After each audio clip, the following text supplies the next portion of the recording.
says is influence peddling and potential bribery by Joe Biden and his family. The latest evidence is this check in 2017, which Joe Biden received, a personal check from James and Sarah Biden for $40,000, which Comer says was laundered money from CEFC China Energy, which, of course, is backed by the Chinese Communist Party. Now, in that deal, Hunter Biden and CEFC associate Gong Wendong allegedly received $5 million from the CCP-linked energy company, with Hunter Biden forwarding $400,000 of that money to an entity he solely controlled, an LLC. That entity then later wires $150,000 to a company owned by James and Sarah Biden. James and Sarah Biden then withdraw $50,000 from their company, and they deposit the money into their personal bank account, with the couple then cutting a check to Joe Biden for $40,000, listing it as a loan payment.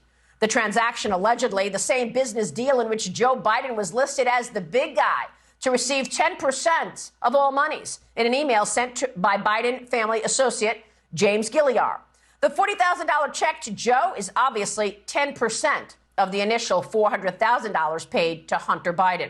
Joining me now in a Sunday Morning Futures exclusive is House Oversight Committee Chairman, Congressman James Comer. Mr. Chairman, thanks very much for being here this morning.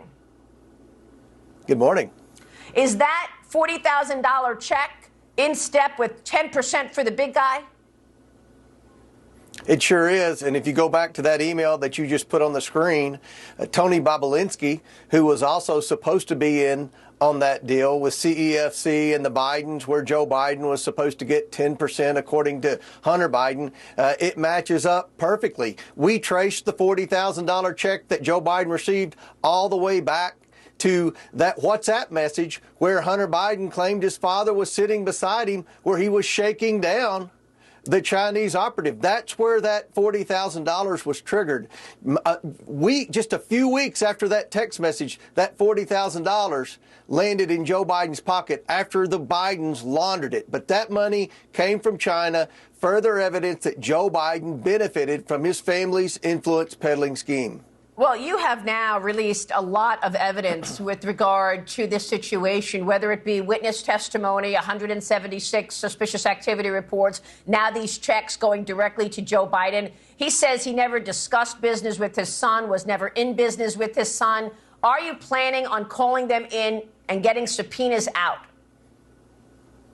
Absolutely. We've always planned on doing that. This has been a painful process, Maria. We've been obstructed. We've been fought at every turn, not just by the Biden's big money attorneys, but also by the federal government. The IRS has obstructed. The DOJ has obstructed. The Treasury has obstructed. FBI has obstructed. And the Democrats on the House Oversight Committee have pretty much been the Biden legal defense team. But through it all, we have followed the money. We've done this the right way. We've subpoenaed bank accounts, and now we have enough bank accounts, Maria, where we can actually trace the money. We can connect the dots because as you showed on the screen with the series of transactions, that's called money laundering. And this was a very organized criminal enterprise by the Biden family. This wasn't just some drug addict, doing concoctions and making wild transactions. This was very organized.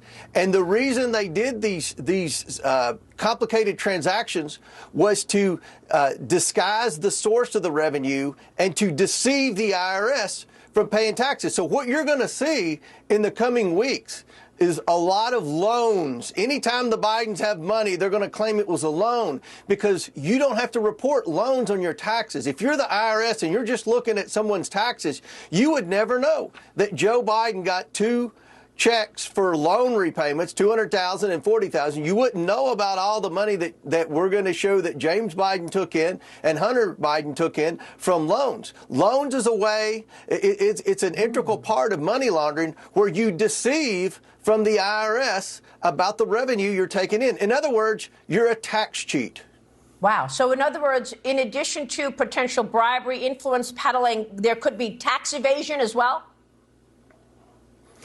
All we see in the Biden transactions are loans, loans, loans, but you never see where they made any interest payments on loans. Very seldom do you see where they even made a principal payment on the loans. I think the next big question the Biden family, including Joe Biden, is going to have to answer to the American people is, what exactly are the terms of these loans? What type of documentation do you have on these loans? Were you going to pay these loans back? Were these forgivable loans? Were these grants? If so, in addition to influence peddling, which we have clearly proved the Bidens were doing, they have tax fraud implications with the IRS. When are you expecting to issue the subpoenas to bring Biden family members in front of your committee? And how many subpoenas are you expecting to issue? Well, I think the subpoenas are imminent. I think this is going to be a big week. Look, first of all, we know Tuesday, my friend Jim Jordan, who's also on the Oversight Committee, but he's chair of the Judiciary Committee, doing a great job investigating the weaponization of the federal government. He's bringing in Special Counsel Weiss for a deposition. That is a very important part of the overall impeachment inquiry investigation. There are also a lot of other documents that I think are about to be released this week pertaining to loans and different things that the Bidens have been engaged in that make no sense, that are completely counter to what Joe Biden has said publicly. We're also, as you know, we've subpoenaed a lot of bank documents, and it's taken a long time to get these bank documents in. We're waiting on a few more documents to come in that we've successfully subpoenaed, but it's taken forever. And again, Maria, I don't think the average person can imagine how many different checking accounts the president's son had. And considering he didn't have a legitimate business, that in itself is an enormous red flag. So once all those come in, I think you're going to see swift action on Biden's. And I would predict somewhere around 24 subpoenas in the very near future. 24 subpoenas. Subpoenas are imminent. And you said each of these LLCs had dozens of accounts attached to the LLC? Some LLCs had a single account. Some LLCs had multiple accounts. But, it's been very difficult not only to obtain all of the bank statements, but to put the pieces together. Again, I can't emphasize this enough. This was a very organized criminal scheme by the Bidens. And here's the problem for Joe Biden. He lied about his knowledge and involvement of his family's shady influence peddling schemes. We've proven the family was influence peddling. Even the Democrats and the media won't touch that. We have proven the Bidens were influence peddling. Now what we're looking at is Joe's involvement. And what we have proven in the last 2 weeks with the checks to Joe Biden is Joe Biden benefited directly from his family's shady influence peddling scheme. And it doesn't matter whether or not they come up with some type of document that says it was a loan, which it wasn't, but let's just say that they come up with something. The only way they could have paid Joe Biden is through the family's influence peddling. So either Joe Biden got a $240,000 kickback, which he didn't pay taxes on, or Joe Biden actually did make a loan to the family and they paid him back through proceeds of influence peddling, and $40,000 of that being the 10% from that CEFC deal where Joe Biden was the big guy. Either way, Joe Biden's $240,000 better off because of his family's criminal activity. And I know it's been hard to get all of the Republicans on the same page for a long time. We saw that play out in the speaker's race.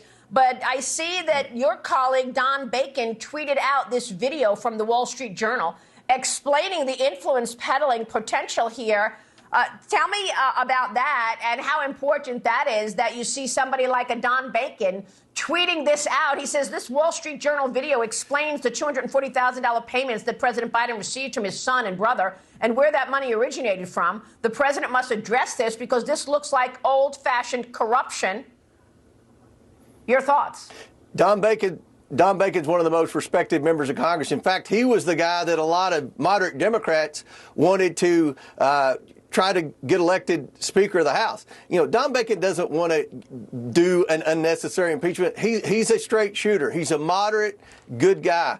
But it's obvious that Joe Biden's lying about this. Politico, which has attacked me for 9 months for having the audacity to lead an investigation of Joe Biden, they published a story today outlining numerous lies that Joe Biden has said about his family's influence peddling scheme. I mean, Politico's late to the game, but better late than never. What you're seeing, Maria, is momentum at the obvious being that the President of the United States has lied about his family's criminal activity, and he was a central figure in the influence peddling scheme. Wow. Well, you've called it a criminal scheme. Based on what you know today, Congressman, should Joe Biden be impeached? I think he should, but that's going to be left up to the speaker. You know, people ask me why I haven't put someone in jail yet. All I can do is investigate. The House of Representatives can determine whether or not to impeach. But at the end of the day, we're going to need an attorney general who does the right thing and prosecutes people according to the law and doesn't have a two-tier system of justice. Congressman, thank you very much for your work. We will be following it, of course. Mr.